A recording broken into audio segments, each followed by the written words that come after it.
So I just came back from an early screening of The Amateur in New York, and to say you guys are going to enjoy this would be a complete understatement. This film is unlike any spy or espionage film to date. In fact, it flips the entire narrative on its head and makes it more interesting. So here's my full movie review for The Amateur.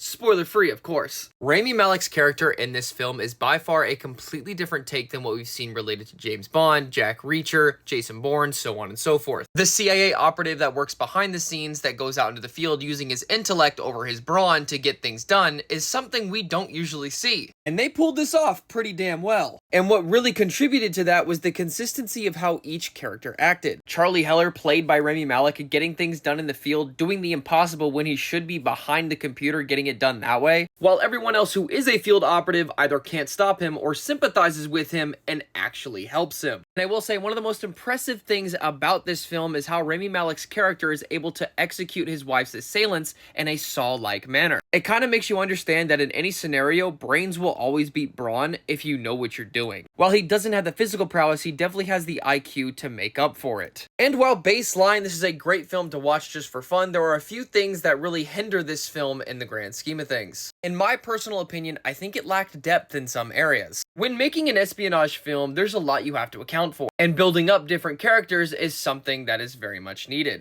And this film lacked on that in more than one area. I couldn't really sympathize with some of these characters because I didn't really care enough. Also, how everything played out and how everything ended, it kind of makes you raise some questions because it's serious, yet they don't seem to play off of that at all. If anything, it's like a "and they lived happily ever after" kind of ending, when in reality, it's anything but that. I'll get more in depth on what I mean by this when it comes out April 11th. I'm still under embargo, but just know that there's meaning to what I'm saying. But like I said, overall, this film is pretty decent, and I think it's pretty enjoyable. If anything, I'd rate this film a 3 out of 4 stars. Reason I say that is because it's not bad, but it's also not the greatest damn thing you've ever seen. If you like Rami Malek's character or Lawrence Fishburne and the espionage aspect, I definitely recommend you watch it. And like I said, be sure to watch The Amateur in theaters April 11th.